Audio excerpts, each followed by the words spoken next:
Hey, there you are. It's time for you to sit back and relax with your favorite drink and listen to Surviving the Undead by Margot Halle.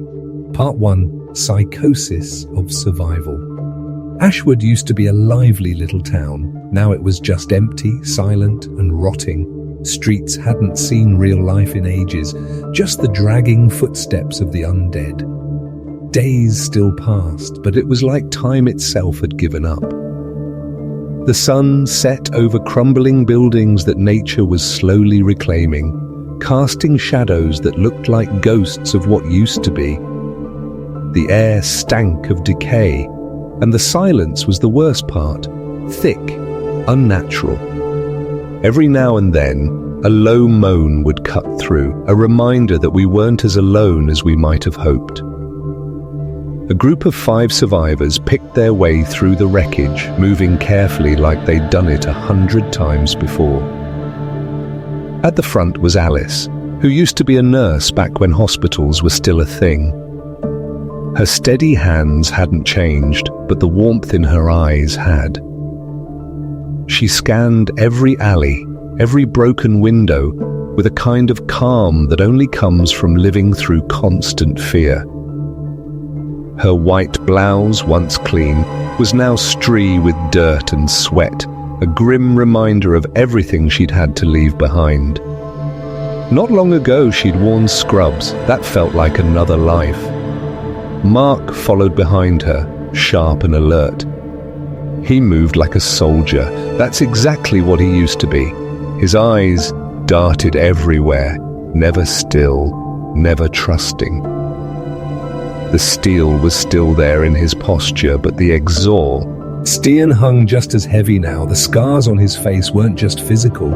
You could see the history in them, the lives he hadn't managed to save. And there was Jenny, just a kid, really, 16 maybe, but already too used to the way this world worked. Her expression didn't give much away, but her eyes said enough. Grief lived there, deep and quiet. She clutched a makeshift weapon, a pipe wrapped in duct tape like it was her only tether to staying alive.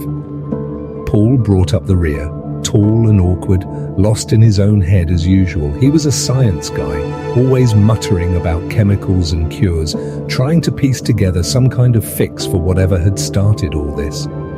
Revenant P, he called it. Most of the time, he seemed more comfortable with formulas than with people. Still, his brain might be the only reason any of us had made it this far. And Rachel was a mess of raw nerves and emotion. Her energy was constant and frantic, really, and her eyes were always red. She kept a photo with her of her son, worn and nearly falling apart. We all knew her hope was a double-edged sword. It kept her moving, but it also made her unpredictable.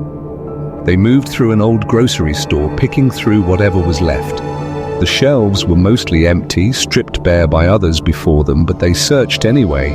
Alice gave quiet hand signals to keep things organized, and no one spoke unless they had to. Here and there they found scraps. Can of beans, half a bottle of water. Nothing amazing, but enough to keep going. Then Mark found something real. A small stash of medical supplies hidden behind a broken display. "Alice, over here, he whispered, holding up a first aid kit. She actually smiled just for a second, but still it was something. Near the front, Jenny froze at the window. Blood smears stir the cracked glass, and outside a lone zombie staggered past. "They're getting apart." "No closer," she murmured, tightening her grip on the pipe. "This place isn't safe. We should go." Rachel pulled a toy from a pile of debris, a kid's thing, maybe left behind in a panic. She held it for a second, eyes wet again, then forced herself to move. Keep looking. There could be more. They grabbed what they could and prepared to leave. The trust between them was thin, held together more by survival than anything else. As they stepped back into the fading light, that familiar weight returned. The undead were out there, but the real danger might be in the cracks forming between them. But still, they moved as one, barely, because in Ashwood, surviving the dead was only part of the fight. The real test was surviving each other and themselves. The grocery store raid had been a rare success, but dusk was closing in fast, dragging those long shadows over the dead town of Ashwood. Time was no longer a luxury. The group moved swiftly through the streets, footsteps hushed against the fractured pavement, every sound amplified in the heavy silence. Only the occasional distant moan pierced the stillness, that chilling reminder of what lurked in the periphery. As they turned into a narrow alley that cut between two forgotten buildings, the atmosphere changed. The air seemed denser, heavier somehow. Then a deep, muffled groan reverberated off the alley walls, low and guttural. Jenny's grip tightened on her pipe. Mark halted mid-step, his arms snapping up in warning. Alice's pulse surged as her eyes swept the shadows. "We need to move," she hissed. Now, too late. From behind a row of abandoned cars, a horde surged into view, limping, shuffling, snarling. Decay hung off their bones in loose strips, their eyes glassy and lifeless, fixed on the living with feral hunger. "Run!" Mark barked, shoving Paul forward as the creatures gave chase. The alley echoed with the thunder of desperate feet and ragged breathing. Alice led them through a tight gap between two buildings, the walls brushing their shoulders as they squeezed through. Behind them, the sound of scraping nails and guttural moans grew louder. Rachel tripped, panic spilling across her face. "This way," she cried, pointing toward a side street. Then she turned to look back and froze. Among the horde, a small figure shuffled forward, a child, arms limp at his sides, his blue jacket streaked with filth. Her heart seized. "Jake!" The name escaped her lips, barely audible. "Rachel, move!" Alice roared, yanking her forward, but Rachel resisted, sobbing now, eyes locked on the small zombie in the jacket. "I was him! I saw him! My son, he's there!" Mark and Jenny flanked her, dragging her along as the group burst from the alley into an open intersection, the infected hard on their heels. Adrenaline propelled them forward, every step driven by instinct and terror. The whole town blurred around them, a wasteland of memory and rot. At last the safe house loomed, an abandoned building fortified with scrap and prayer. They threw themselves inside, slamming the door shut just as the first bodies thudded against it. Barricades were shoved into place, hands shaking, hearts racing. The moans outside rose to a fever pitch. "We can't stay here," Paul, his face bleached with fear. "They know we're here now. They won't stop."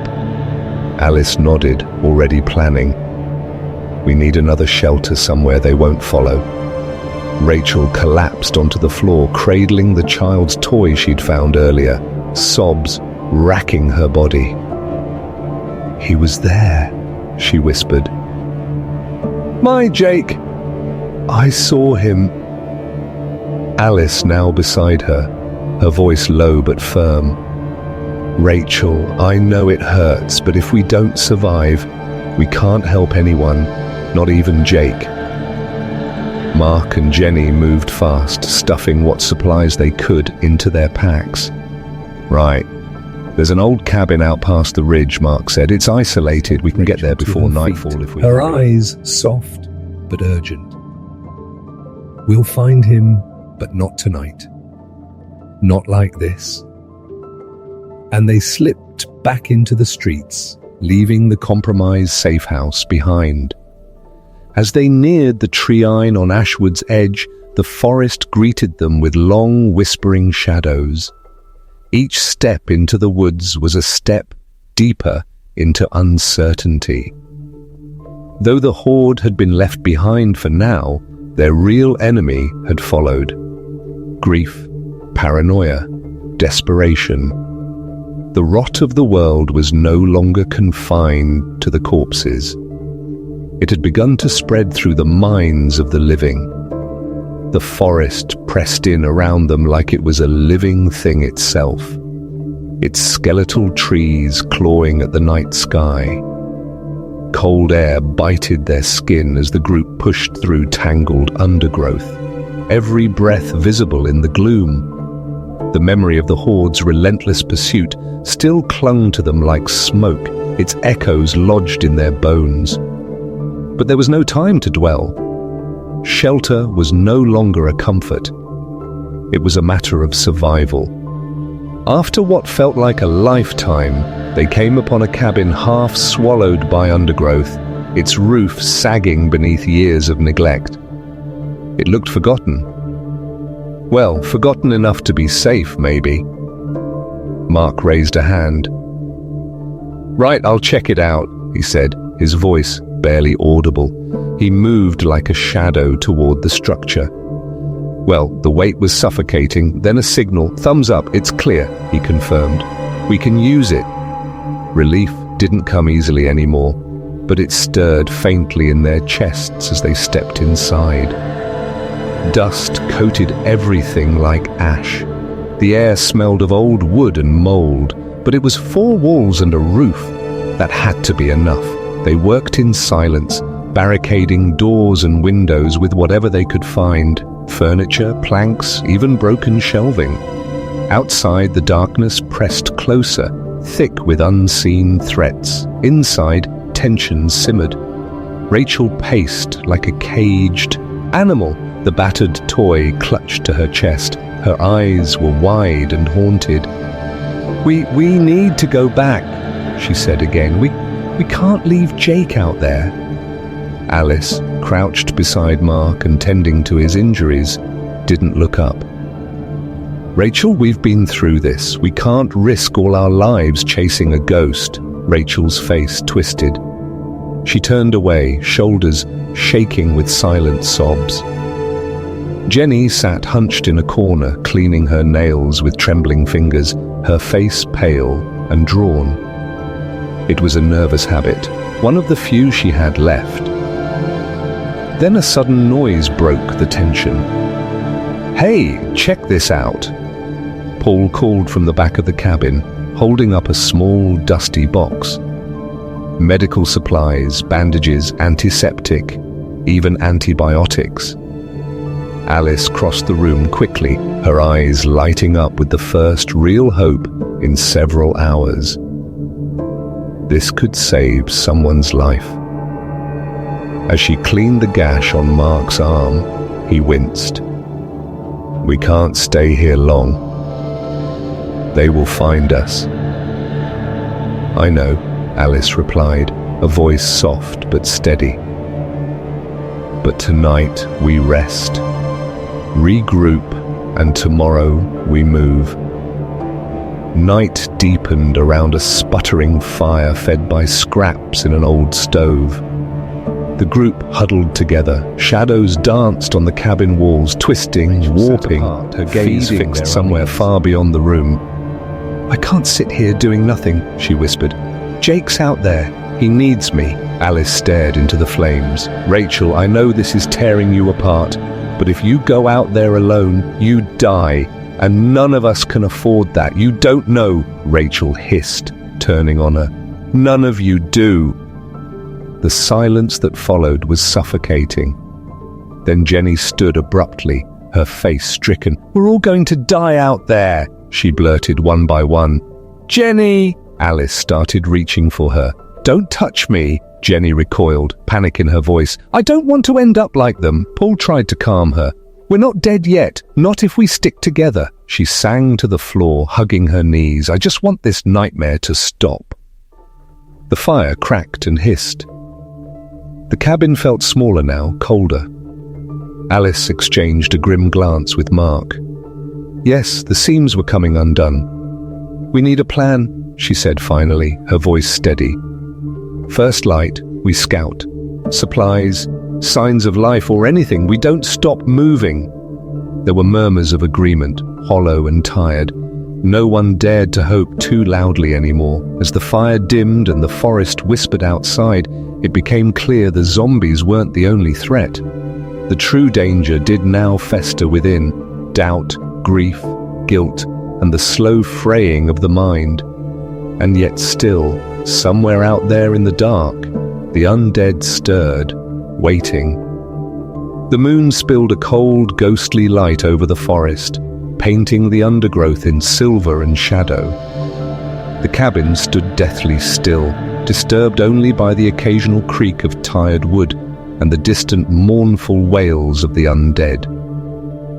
Mark kept vigil at the window, eyes locked on the treine, every muscle taut with the strain of anticipation. Footsteps, light and careful, signaled Alice's approach. "How's the arm?" she asked softly, her voice barely more than a breath, carefew, not to disturb the uneasy sleep of those behind them. Mark flexed the limb, wincing slightly beneath the fresh bandages. "It's better, thanks to you." They stood together in the silence, a silence thick with the weight of everything unspoken. Grief, exhaustion, guilt, and so much more. After a long moment, Mark exhaled slowly. "I've been thinking about before all this, about the things I've done." Alice turned toward him, reading the haunted flicker behind his eyes. "You don't have to explain."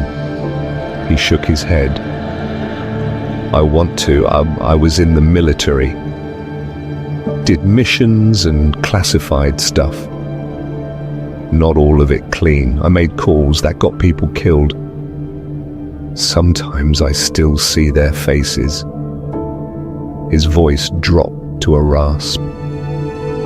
"It doesn't go away." Alice placed a hand gently on his shoulder. "Then you're not alone in that, Mark. We've all got ghosts now, but you're still here fighting to protect the people who are left.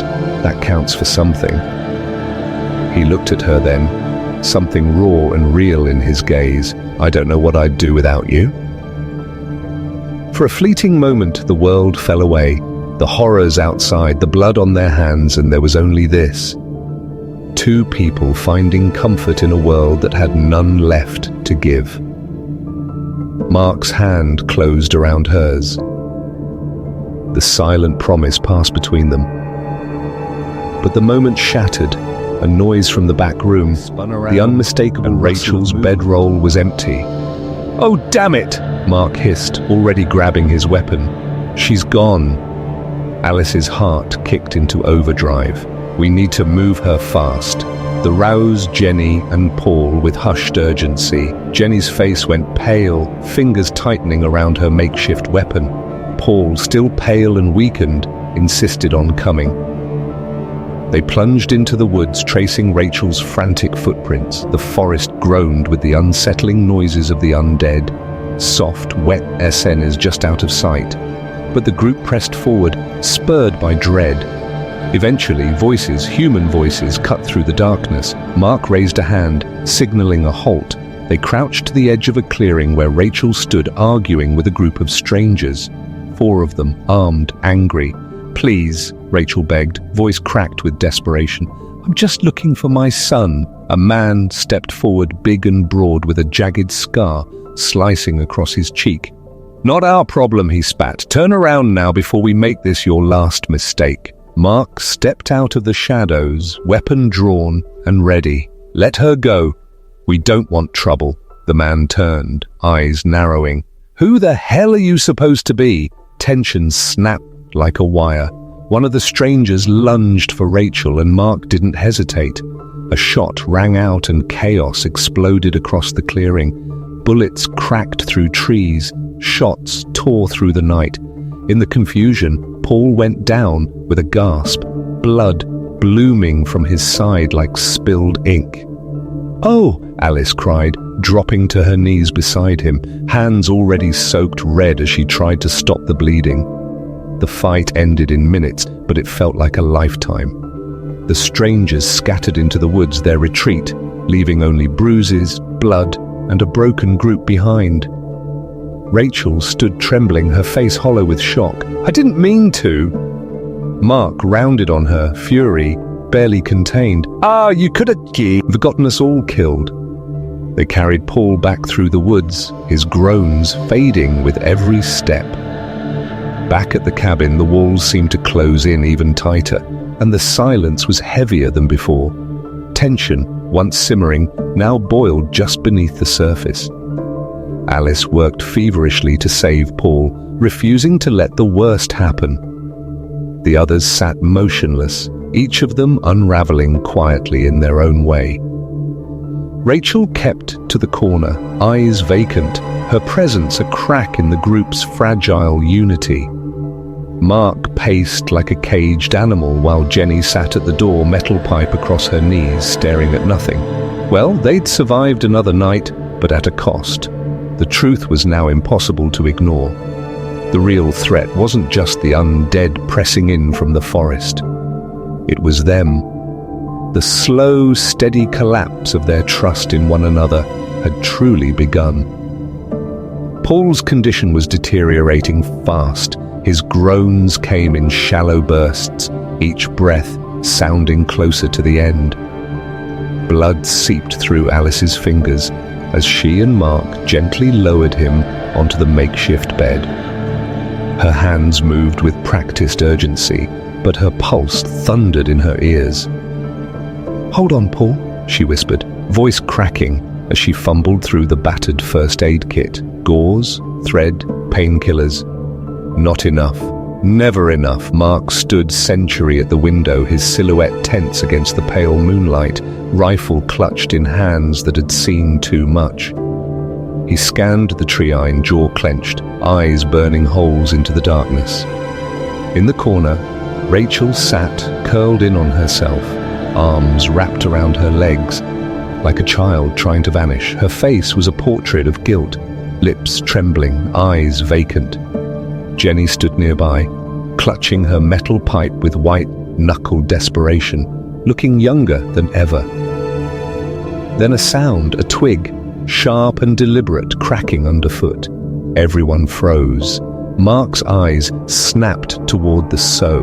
Stunned, he raised his hand slowly. Silence fell around them like a shroud. More sounds, voices now, low, angry, getting closer. They're here, Mark muttered, cold. Alice met his gaze, her expression hardening. She handed Jenny a knife, placing it gently into the girl's shaking hands. "Right, stay close to me." Then the door exploded open. The hostile survivors stormed in with rage on their faces and weapons drawn. The man with a scar led the charge, eyes locked on Mark. "This is your last mistake," he snarled, and then fired. Gunfire shattered the air, and the cabin became a war zone. Muzzle flashes lit the darkness in strobe-like bursts. Mark returned fire, ducking and weaving. Alice threw herself over Paul's body, shielding him as best she could. Jenny screamed, swinging her pipe wildly, while Rachel cowered, paralyzed. None of them noticed what was coming next. Drawn by the noise, the dead were closing in, first just a few, then more. Dozens. Their snarls grew louder, their hunger sharpening like knives in the dark. And then the windows burst, rotting hands clawed through the broken glass. Grotesque faces pressed against the walls. The undead flooded in, overwhelming the space like a tidal wave of death. The hostile group turned their weapons on them, but panic set in too fast. Jenny screamed as a corpse lunged and dragged her down. Alice tried to reach her. God, she tried, but it was too late. Jenny's scream cut off like a snapped wire. Gone. Alice froze, eyes wide in horror. A part of her broke right there and then. Rachel fought back with a primal, hopeless fury, but the horde swallowed her too. Her last breath, a choked whisper of her son's name. Only Mark and Alice remained now, fighting back to back, soaked in blood, every breath a struggle. Their bond had been forged through fear and survival, and was the only thing holding them together. But the cabin was gone. It had been totally overrun. "Paul!" Alice shouted above the chaos. We have to move." Mark didn't hesitate. Together they lifted Paul, barely conscious, tires, a limp weight between them, and barreled through the front door, pushing through blood, bone, and smoke. Behind them, the others were lost. The dead now hunted only them. And so they ran. Branches tore at their skin. The forest was a blur of shadow and pain. The groans behind them faded but never disappeared. Finally, they reached a clearing. Their legs gave out, they collapsed. Paul was barely alive, skin deathly pale, drenched in cold sweat. Alice pressed her hands to his chest, whispering frantic prayers and doing what little she could. Mark, now beside her, his chest heaving, his eyes locked on hers, fierce yet exhausted. "We can't stay here," he said. "If we stop moving, we die." Tears streamed down Alice's cheeks as she nodded. "We'll find a way. We have to." The night swallowed them again. Quiet now, but not still. The silence left behind was filled with grief, ghosts, and a fragile threat of hope.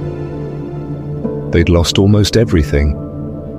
Rachel, Jenny, the last illusion of safety. But they had each other. And sometimes, in a world like this, that was the only thing left worth fighting for.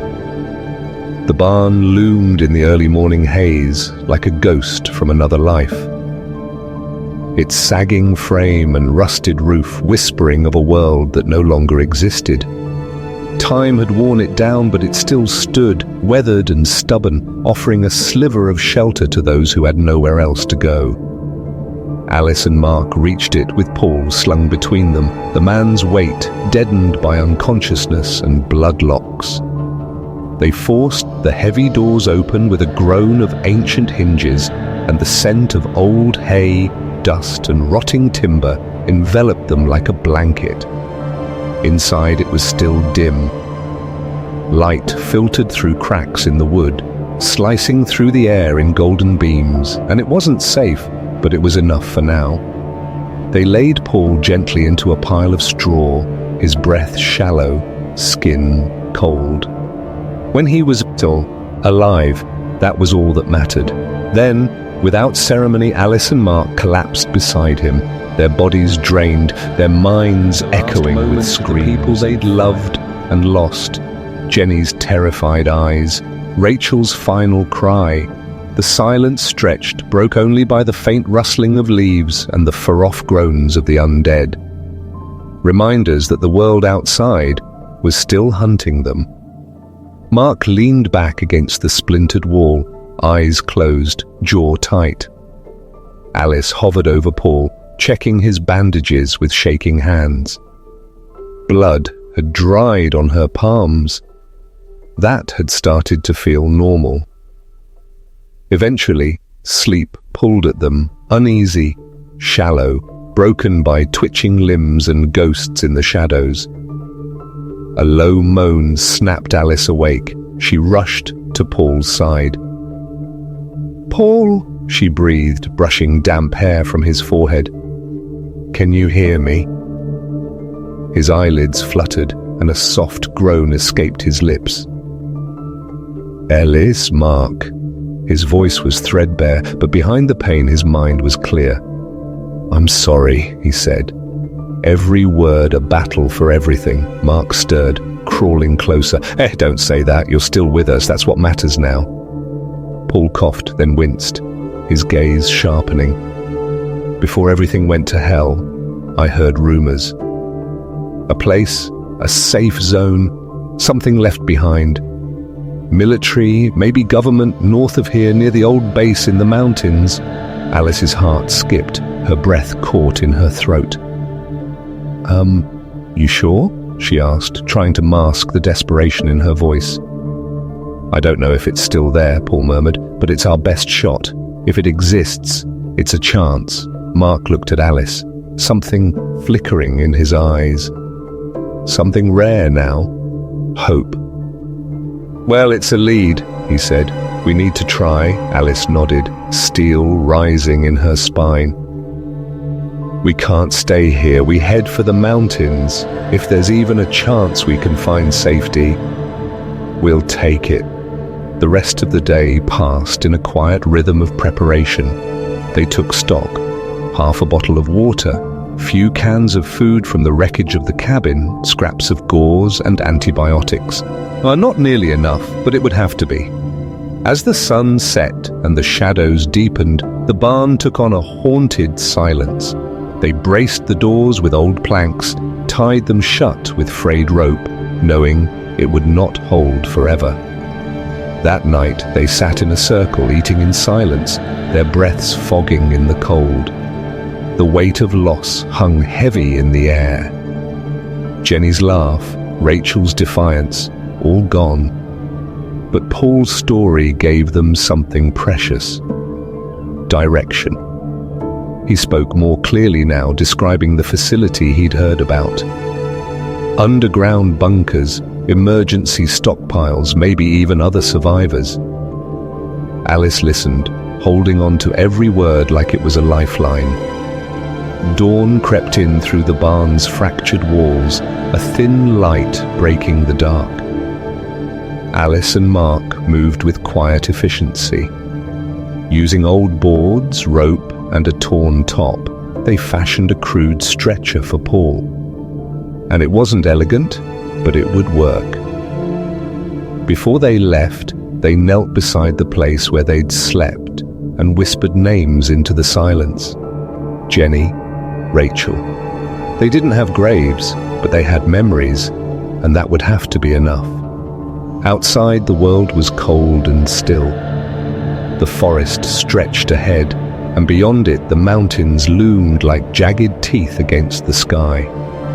Alice and Mark hoisted the stretcher. Every step was a trial, but they moved forward north toward the hope of something better, toward a place untouched, maybe by the rot and ruin. They didn't look back. They couldn't. Their journey wasn't just about survival anymore. It was about redemption, about honoring the dead, about finding something worth living for. In a world that had trees, the barn faded behind them, just another ruin in a dying world, one that had given them a moment to breathe, to remember, and to believe. As the first light of dawn spilled through the trees, casting long pale beams across the mossy earth, Alice contemplated her one last sweep of the barn. They'd been nearly ready to move, but instinct, or maybe something deeper, had told her to check again just in case. In the far corner, half buried beneath a forgotten pile of rags and straw, she'd spotted something. She crouched down and pulled it free, a small, leather-bound journal that had somehow been among their meager supplies. The cover was cracked and stained. The pages yellowed at the edges. Rachel's name was written faintly on the inside flap. Now that they were taking a short break in their journey, Alice hesitated, but then flipped it open. Page after page filled with Rachel's handwriting. The early entries were almost too much to read. Oh, lines, dripping with grief, hope, and raw desperation. She wrote about her son Jake, about dreams of rescue, about trying to stay sane while the world tore itself apart. But further in, something shifted. The tone darkened. March 12th. I've been watching Paul. He's always muttering to himself, scribbling notes, hiding things. He thinks we don't notice, but I do. He watches us like we're test subjects, not people. Don't know what he's doing, but it doesn't feel right. March 19th. Paul's getting worse. He keeps going on about a cure, but there's something wrong in his eyes, like he's not really here anymore. Last night I caught him with a syringe. We got defensive and angry. Never seen him like that before. What is he injecting? March 24th. I think Paul experimented on himself. God help us, he's obsessed. Keeps trying to talk like he's going to fix anything. But what if he's infected? What if he's changing? I don't trust him. Don't know how to tell the others without putting myself at risk. I need to find Jake and get away before it's too late. Alice's fingers trembled as she closed the book. Her stomach turned cold. She looked across the clearing. Paul was awake now, lying on the stretcher, pale and silent, watching them from under half-lidded eyes. Something about his stare made her uneasy. Wasn't just pain, it was something else. Mark noticed the change in her posture and crossed the clearing quickly. "What is it?" he whispered. She handed in the journal. "Rachel kept notes," she said, barely able to speak the words about Paul. Mark read quickly, his expression tightening with every line. When he looked up, his eyes were hard, distant. He glanced at Paul, then back at Alice. "We need to talk to him." So together they approached. Paul didn't flinch. He just stared up at them, calm, quiet. "Too quiet all," Mark said carefully, keeping his voice steady. "We found Rachel's journal. She had questions about your work, about what you did." Paul's expression didn't change. He blinked, slow and deliberate, then turned his gaze to Alice. "Did you experiment on yourself?" she asked. Her voice cracked as she spoke. "Did you do something with the virus?" A long silence followed. Then Paul closed his eyes and let out a breath that sounded like it came from somewhere deep. I didn't have a choice," he said, barely above a whisper. "I thought I could beat it. I modified the virus, used it on myself. I thought maybe it would give me immunity. Maybe I could find a way. It didn't work." Paul continued, "Not the way I thought. I'm not infected, not completely, but something's changed. Sometimes I feel stronger, faster. But there's this rage. It builds. I try to fight it, but it's always there just beneath the surface." Mark's hand drifted toward his weapon. "What kind of rage, Paul?" "I don't know," Paul said, his voice trembling now. "It's not just anger. It's like something wants to take over. Like I'm not the only one in here anymore." Alice and Mark exchanged a glance. Fear, betrayal, and something worse lingering between them. "We need to move," Alice said, voice tight.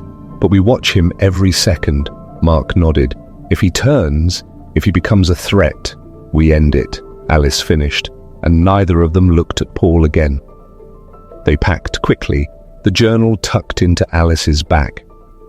Rachel's final words had cast a long shadow over the group, and it followed them as they stepped back out into the light. They walked north toward the mountains, toward a future that suddenly felt even more uncertain.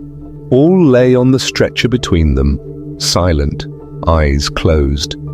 But eyes could feel it now. Something had changed, not just in him, but in the world around them. The danger wasn't just out there in the woods or the towns or the endless sea of the infected. It was walking beside them. And the true horror was only now beginning. Part 2, the harrowing path. The journey north was arduous. Alice, Mark, and the injured Paul trek through dense forests and across abandoned farmlands. Their steps driven by the faint hope of a safe zone in the mountains. The memory of Rachel and Jenny haunted them. Their losses a constant reminder of the world they'd left behind. The trio's bond grew stronger with each passing day, their shared mission to survive uniting them against the ever-present threat of the undead. Their supplies steadily dwindled until the nights grew longer and progressively colder. Paul's condition worsened, his strength fading. They moved cautiously, always alert to the sounds of shuffling feet and the groans of zombies. Hope was their only fuel, the belief that a refuge awaited them somewhere ahead. One evening, as the sun dipped below the horizon, they stumbled upon an abandoned farmhouse. The structure, though dilapidated, offered temporary shelter from the harsh elements. Made a quick search of the house, finding a few canned goods and a dusty first aid kit. As usual, it wasn't much, but it was a reprieve from their daily struggle. Inside, they lit a small fire in the old fireplace, the flickering flames casting a warm glow on their weary faces. Alice and Mark took turns tending to Paul, who lay shivering under a threadbare blanket. His fever had spiked again, and his murmured delirium spoke of past horrors and guilt. "Look, we need to find more supplies," Mark said, his voice a low rumble as he sat beside Alice. "We need to find him fast. Paul's not going to make it if we don't." Alice nodded, her eyes never leaving Paul's pale face. "We'll move at first light," she replied, her voice resolute. "We have to. We'll find what we need." As the fire crackled softly, the three of them huddled close, drawing what comfort they could from the fragile warmth. The silence of the night was occasionally punctuated by the distant moans of the undead, a reminder of the ever-present danger lurking just beyond their temporary sanctuary. In the stillness, Alice's mind wandered to Rachel and Jenny, their faces flashing again in her memory. She felt the weight of their loss like a physical burden. But she knew she had to keep going for them, for Paul, for the hope of a future that was more than just survival. Morning came too soon, the pale light of dawn creeping through the broken windows. Alice and Mark readied themselves for another day of scavenging, their movements silent and efficient. They knew the risks, but they also knew that staying put was not an option. With Paul resting as comfortably as possible, Alice and Mark set out, leaving the safety of the farmhouse behind. The road ahead was uncertain, the dangers many. That they walked with purpose, driven by the belief that somewhere in the vast expanse of this broken world, there was a place where they could rebuild, where they could find peace. As they moved through the overgrown fields, their senses heightened to every sound and movement. They could only hope that their journey would lead them to the refuge they so desperately sought. And as the sun rose higher in the sky, they pressed on, their spirits bolstered by the fragile thread of hope that connected them. Paul had begun to recover slowly, unevenly, but enough that he could walk again. The food they scavenged and the makeshift treatments had helped, but it was more than that, and there were days when he seemed stronger than ever, and others where he barely seemed human. They didn't talk about it. It was mid-afternoon when they reached the outskirts of a small, silent town. The sun was dead behind thick clouds, casting a sickly light over the abandoned streets. Storefronts gaped like broken teeth, windows shattered, doors swinging in the breeze. The town was still, but not dead, not entirely. Here and there, distant groans echoed between the buildings, rising and falling like ghostly warnings. The group moved carefully. Each step was measured. Every sound, every flicker in the corner of their eyes set them on edge. And they didn't speak unless they had to. It was Mark who spotted the hardware store, a squat building with boarded-up windows and a makeshift barricade built from shopping carts, sheet metal, and scraps of fencing. Signs of life, or at least survivors. They approached with caution. Inside, dust hung in the air like smoke. Took their eyes a moment to adjust to the dim. Then, movement. Two figures. The woman moved first, tall, lean, with calloused hands, and the kind of stare that said she'd seen more than she cared to. She raised her weapon but didn't fire. The man beside her was twitchy, all restless energy and sharp glances. He stayed a step behind her, but his fingers hovered near the knife on his belt. "Who are you?" the woman asked, her voice steady but edged with steel. Alice raised her hand slightly. "Just travelers, looking for supplies somewhere safe." The woman's eyes flicked, a Paul who leaned heavily on a shelf, sweat glistening on his brow. After a long moment, she lowered her weapon. "Name's Sarah," she said. "And that's Dylan." Dylan stepped forward, his eyes narrowing. "How do we know you're not here to rob us?" "We're not," Mark said calmly, stepping beside Alice. "We've got nothing to gain by turning on each other. We help you, you help us. It's survival, basic math." Sarah hesitated and then gave a single nod. "All right," she said, "but understand this, if anything goes sideways, we handle it quick." The unspoken warning settled between them like smoke. The five of them moved through the aisles, picking over what remained. Most of the good stuff was long gone, but there were a few food, a nearly full medkit. Alice pocketed a bundle of matches. Mark found a crowbar that hadn't rusted through. Paul wandered further in the back, drawn by some silent instinct. After a few minutes, he called out.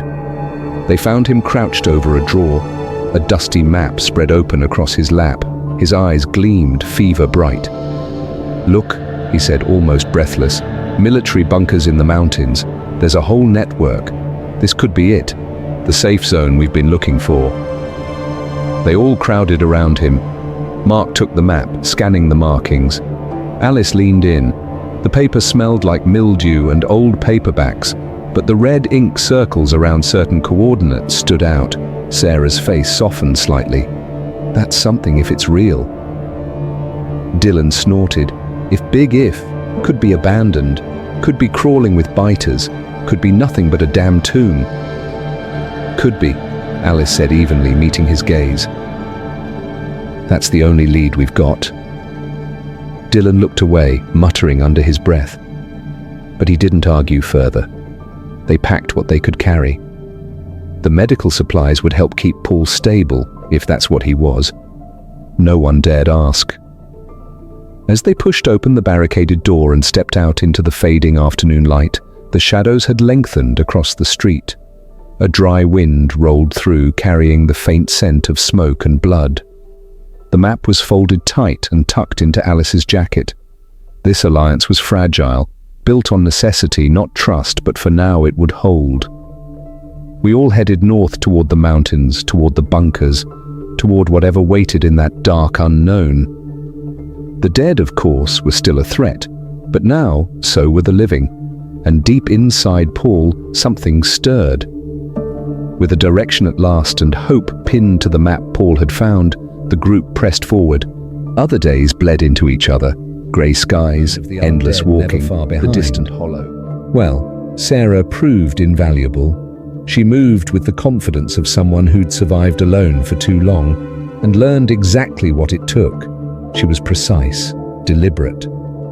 She spotted movement before the rest of them, found food where none should have remained, and more than once, her quick thinking kept them from walking straight into packs of the dead. In a world fraying at the edges, she was a thread keeping them together. But Dylan was a different story. He slipped away often without warning, without reason, and returned with excuses that never quite added up. His eyes carried shadows. He watched Paul too closely, watched all of them sometimes, and when he spoke, it was with a coiled tension, like a man trying to keep something buried just beneath the surface. Well, Alice noticed first. She always did. One evening they found shelter in a crumbling farmhouse surrounded by dead cornfields. The wind howled through broken shutters and the night stretched long and cold. All was getting worse, burning up with fever, his breath shallow, his skin clammy. Alice never left his sight, using what little remained of their medical supplies. Mark and Sarah rotated guard shifts, always alert. Meanwhile, Dylan paced. He muttered to himself when he thought no one was listening. Fractured words, half sentences. Alice caught a few. "Virus test subject, not natural," she told Mark quietly. Well, neither of them slept much after that. And then Dylan vanished again. At first, no one noticed.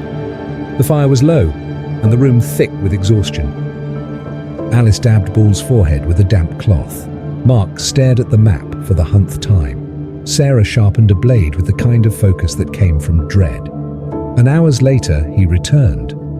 But he wasn't alone. They heard the boots first, too many to count. Then the door creaked open, and Dylan stepped in. Dirty, armed and hardied, men and women who move like wolves in human skin, the kind who long since given up on morality for survival. "These are friends," Dylan said, but his eyes were cold. There was no warmth in his voice, just calculation. One of the newcomers stepped forward, a thick-set man with a scar running down the side of his face like a jagged canyon. His name, he said, was Rick. "We heard you got a map," he said. "To some bunkers up in the mountains, military grade." "Oh, we're gonna need that," silence fell. Alice reached for her bag. Mark rose slowly, placing himself between the group and the fire, hand drifting to his knife. Sarah stood too, already reading the room. "We don't want to fight," Mark said, voice level. "But the map stays with us." Rick took a step closer, his men tense behind him. "You are sure about that?" From the mattress in the corner, Paul stirred. His voice, though weak, cut through the tension like a razor. "Don't let him take it." His eyes opened, glassy, distant, but fierce. "We have to reach the safe zone." Sarah moved beside Mark, her stance rigid. "We're not giving up," she said. "You want to come? Then fall in line. Otherwise, walk away." Rick studied them.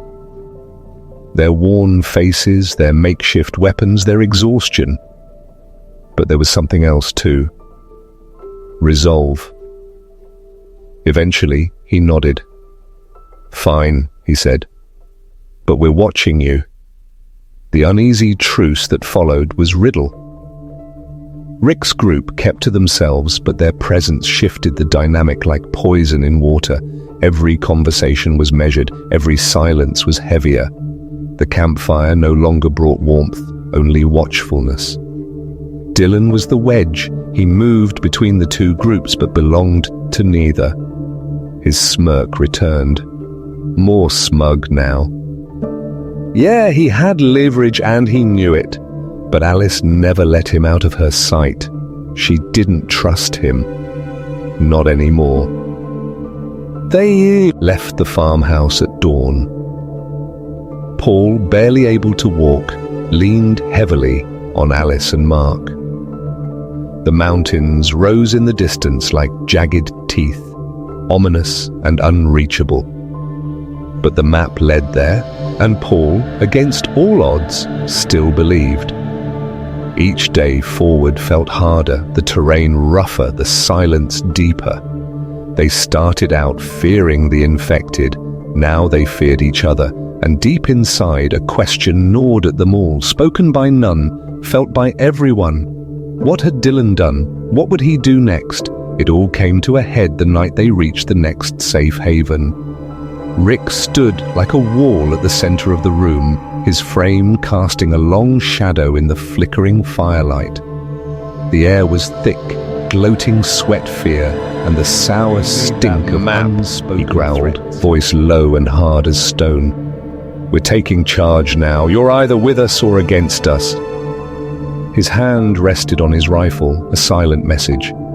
As usual, Mark didn't flinch. He stepped forward, placing himself between Rick and the others, his face carved from defiance. "We're not handing it over," he said. "We do this together, or not at all."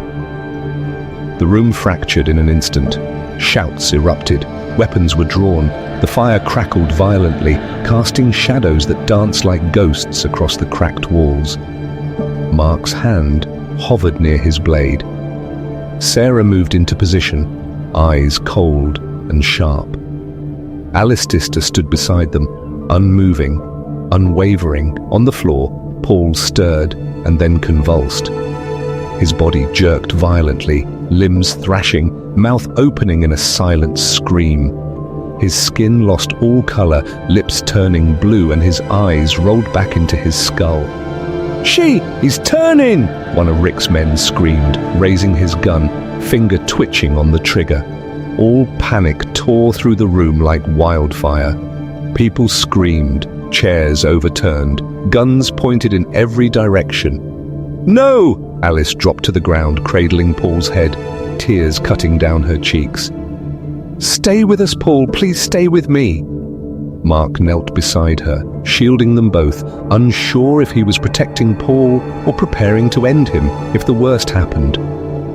And in the chaos, Dylan vanished. No one saw him slip through the door. No one noticed the map disappear from its hiding place. His silhouette was gone in seconds, swallowed by the dark, the stolen hope clutched in his hands like a trophy. When Alice looked up, the map was gone. Mark's eyes scanned the room and then locked with hers. He took a breath. "Dylan." Alice nodded grimly. "We need to get out of here." Mark barked, rising fast. Now Sarah was already moving. She shoved past a pair of Rick's people arguing, shouldering her way through the door and waved them forward. The room behind them devolved into chaos, shouting, shoving, gunfire sparking off wood and stone. Rick's group, fractured by fear and distrust, turned on itself as quickly as it had formed. Mark grabbed Paul under the arms, hoisting him up. Alice and Sarah flanked him, cutting through the bedlam like a blade. The cold night slammed into them the moment they breached the door, but they didn't stop. It couldn't. The farmhouse shrank behind them. The firelight faded. The shouts and gunshots blurred into distant noise. Only the sound of their breath, ragged and desperate, remained real. They ran until their legs screamed, till their lungs burned. And finally, when the trees thickened around them and darkness swallowed the sky, they collapsed into a thicket, half hidden by brambles and silence. Mark laid Paul down as gently as he could. Alice dropped to her knees beside him, brushing the hair from his sweat-slicked brow. Oh, his skin was clammy, his breath barely there.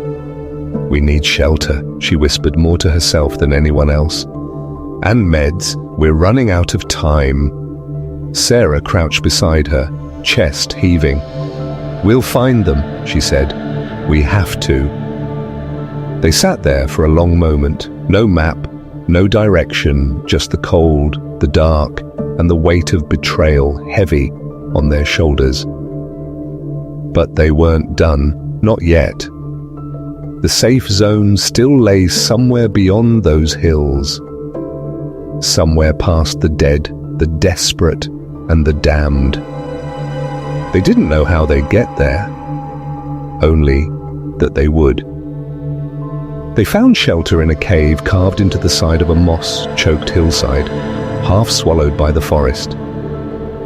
The jagged entrance offered little comfort, but it was narrow enough to defend, and, for now, that was enough.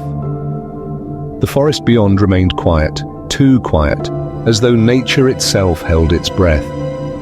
Inside, shadows danced, casting flickers of warmth that did little to chase the cold from their bones. All lay still, tucked beneath a blanket of spare clothing and desperation. His fever had broken slightly, but his eyes stayed glassy, his breath shallow and erratic. He mumbled nonsense in his sleep. Names, places, regrets. Mark and Alice sat nearby, slumped against the wall, their muscles locked with exhaustion and nerves strung taut. Sarah crouched by the entrance, her rifle steady, her breath slow and controlled. She hadn't slept. She couldn't afford to, as the first hints of dawn bled through the canopy outside. That silence shattered. Crunching footsteps, slow, deliberate, filtered through the undergrowth like a death march. Rick's people were coming. Mark was already on his feet, weapon in hand.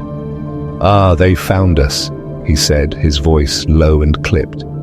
"Get ready." Alice took her position beside Paul, gripping a rusted pistol, her face pale but resolute.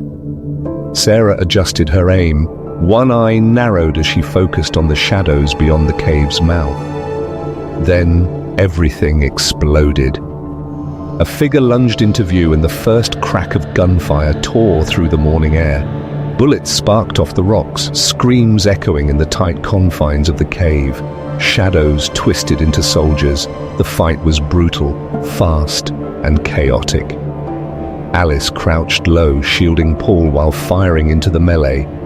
Mark moved like a ghost through smoke, calm, lethal, every shot deliberate. Sarah from her perch dropped attackers one by one with terrifying precision, but they were outnumbered. Bodies slammed into stone, shouts mixed with the sickening wet thuds of fists and gunfire. And through it all stirred. "The virus," he whispered, voice barely audible. Alice leaned in, straining to hear him over the chaos. "I experimented. I thought I could fix it. Find a cure, but it didn't work. I think I made it worse." His words hit her like a gut punch. Alice stared down at him, stunned. Horror twisted her features as the truth sank in. Paul's illness wasn't a mystery anymore. It was a consequence of failure of good intentions gone wrong, and now they were all at risk. But there was no time to dwell. Rick burst into the cave, blood on his face, madness in his eyes. He charged, and Mark met him in a brutal collision, guns forgotten. The two men locked in a primal struggle, fists, knees, elbows, a flurry of violence in the firelight. Every hit Mark landed was for the people laid lost. Every blow Rick returned was fueled by obsession and desperation. They fought like men with nothing left to lose. And then Dylan stepped out of the shadows, grinning like a devil, map held high in one hand. "Is this what you all want?" "Yeah," he called out, voice echoing off the walls. "Well, too bad." And he tossed it into the flames. For a second, the world stopped. All noise drowned out by the crackle of fire and the slow curling of paper as the map, their only guide, their only hope, blackened and turned to ash. "You bastard!" Alice screamed, surging forward. Rick's attention snapped towards the flames. His focus shattered. Mark didn't hesitate. One swift, punishing blow and Rick fell. Blood pooled beneath him. The warlord of chaos silenced. Leaderless, Rick's men faltered.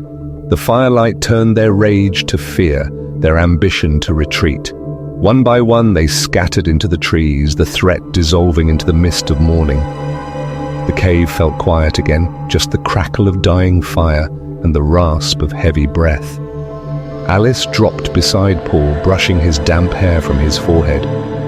His lips were deathly pale, his pulse weak. Mark collapsed near the wall, gun in hand, eyes scanning the room like he expected another ghost to emerge from the shadows. Blood ran down his temple, but he didn't see, meant to notice. Sarah leaned against a rock, clutching her side, blood seeping through her fingers. Still standing though, still breathing. They had survived, but at what cost? Confession hung over them like smoke. Whatever future they'd once dreamed of now felt murky, tangled in lies and firelight. And yet, they were still alive. Alice turned to Mark, her voice. "We have to keep going." He nodded. "We will somehow." Outside, the sun began to rise over the ravaged treetops, casting a pale light on the bloodied survivors. They had no map, no clear path, but they had each other. And for now, that had to be enough. Just when the air was thick with the certainty of defeat, a new sound cut through the chaos. More footsteps, more figures emerging from the shadows of the forest. Weapons snapped into place. Every muscle in Alice and Mark's bodies tensed. But this time wasn't another wave of Rick's men.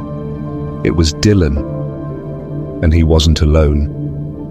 A small group of rugged survivors flanked him, scrappy, scarred, but alert. One terrifying heartbeat. No one knew what to expect. Then Dylan raised his hand and pointed it at Rick's forces. "Now!" he ordered. Gunfire erupted, but not toward Alice and Mark. Dylan's group fell on Rick's men like wolves. It was chaos, but a different kind, one that turned the tide. Caught completely off guard, Rick's crew fractured. Those that weren't cut down turned tail and fled into the forest, their loyalty shattered under the weight of betrayal. When the dust finally settled, only the sound of panting breath and crackling flames remained. Blood smeared the walls. The cave stank of smoke and violence. Dylan stepped forward, his expression unreadable, eyes flickering with something that could have been guilt, or maybe just satisfaction. He reached inside his jacket and pulled out the map. The real map. He held it out to Alice. "I figured you might still need this," he said quietly, all traces of his usual swagger gone. Alice hesitated. Her hand hovered for a second too long before taking it. Her eyes didn't leave his. "Why?" Ilakis Just shrugged. "Because I'm not ready to die, and neither are you." She looked at Mark. He gave the barest of nods, jaw tight with unspoken warnings. They didn't trust Dylan, but trust wasn't the currency of survival anymore. Necessity was. Paul moaned weakly. His skin was even more pale, his breath ragged and shallow. Alice was instantly at his side, checking his pulse. Her voice, when it came, was tight and urgent. "We can't stay. He won't make it here." Sarah limped closer, clutching her side. Her eyes were red-rimmed but clear. "We need shelter, supplies, somewhere better than this." Dylan turned, his new group gathering behind him. They were lean, tired, but ready. One of them, a woman with a jacket scar across her throat, nodded toward him, silently awaiting orders. He turned back to Alice and Mark. "There's a path through the southern ridge. I know the area. We'll avoid the dead if we move fast. The safe zone's still our best shot." Mark studied him for a long moment, then looked at Alice. She gave a reluctant nod. "For now," Mark said. "But one wrong move, Dylan." "Yeah, you'll shoot me," Dylan finished. "Yeah, I get it." They packed quickly. Alice wrapped Paul in a makeshift stretch of fashion from spare jackets and canvas. With Mark and one of Dylan's allies carrying the weight, they began the trek through the dense forest. But every step was a gamble. The undead roamed unpredictably, their groans often echoing just far enough away to fray nerves. The forest floor was a minefield of broken branches and hidden roots, each one a potential death sentence if it caused a stumble. The group moved in silence, hyper-aware of every sound, every shift of wind, every rustle in the trees. Dylan led with sharp-eyed confidence, his instincts razor-honed. He didn't speak much, but his directions kept them on narrow trails far from the main roads, where both infected and hostiles serve. Ivers hunted like predators. By nightfall, they'd reached an abandoned hunting cabin nestled in a glade of skeletal birch trees. And the remnants of a wood stove, but it was shelter. Inside, Alice worked through the night to stabilize Paul once more. Her hand shook, but she didn't stop. Using the last of their supplies to fight off his infection, Mark and Sarah took turns on watch, their weapons never more than an arm's reach away. In the quiet hours before dawn, the darkness pressed in. Not just the natural night, but the weight of what Paul had confessed. His voice, trembling with guilt, echoed in their minds. "I tried to cure it, but I think I made it worse." Well, the apocalypse might not have been a random catastrophe. Might have started right here in a lab with Paul with good intentions that turned monstrous. Now that burden followed them like a second shadow. When morning came, the sky was a dull slate grey. all was still alive, barely, but his fever had eased. For the first time in days, there was a flicker of hope. Alice stood, her face set with quiet determination. "We move at first light. We can't lose momentum now." The others nodded, exhaustion hanging off them like wet clothes. But they understood. The map now led toward the mountains, where the remnants of military bunkers and the promise of safety waited like a distant prayer. No one spoke as they left the cabin, but every step they took through the ash-stained leaves and under the pale, watchful sky was a step closer to something that might save them or damn them all. For now, the alliance held, fragile, uneasy, but it held. And in a world gone mad, that was all they had left. As they prepared to leave, Alice stumbled upon Rachel's journal once more. During their frantic escape, she tucked it away. But now, in a rare moment of quiet, she opened it to the final pages. Her heart sank as she read Rachel's last desperate words. March 29th. God, I don't trust Paul. His obsession with the virus is dangerous. I saw him inject himself with something. Since then, he's been different. What if he's becoming something worse than the undead? We have to be careful. Alice's blood rang cold as she finished reading. She shared this entry with Mark, their eyes meeting in silent horror. The man they had risked everything for, the one they'd hoped would lead them to safety, might be the greatest threat of all. They looked at Paul, lying weak and feverish, his fate uncertain. His skin, as always, pale and clammy, seemed to hold a secret that chilled them to the bone. Then they glanced at Dylan, whose actions and intentions remained a constant enigma. His betrayal within a betrayal left them unsure whether to trust his recent aid or fear his next move. As they set out once more, their hearts heavy with fear and suspicion, the Pavard seemed even more perilous. The forest, dense and foreboding, closed in around them, its shadows hiding not just the undead, but the treacherous complexities of human nature too. Every step they took was laden with doubt. Was Paul a ticking time bomb, a potential new breed of threat, as Rachel had feared? And what of Dylan? His sudden turn to their aid, his mysterious group of survivors, what were his true motives? The safe zone, once their beacon of hope, now felt like a distant mirage, its promise overshadowed by the unknown dangers that accompanied them. As they trudged forward, the journal's revelation gnawed at them. Trust had become a fragile, dangerous luxury. They moved with renewed vigilance, every glance at Paul filled with unspoken questions, every interaction with Dylan laced with caution. The true nature of their journey had shifted. Survival now hinged not only on evading the undead, but on deciphering the human threats among them. The safe zone was still out there, a possible sanctuary in a world gone mad. Yet reaching it would require navigating the dark corridors of mistrust and fear that now defined their existence.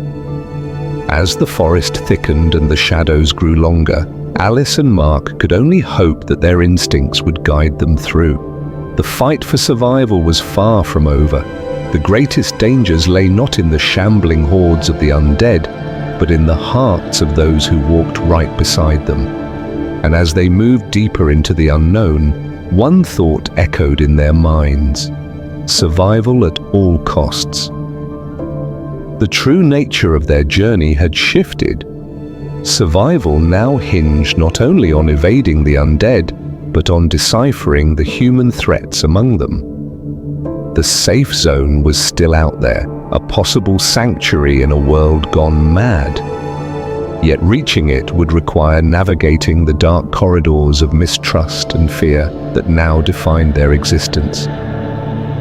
As the forest thickened and the shadows grew longer, Alice and Mark could only hope that their instincts would guide them through.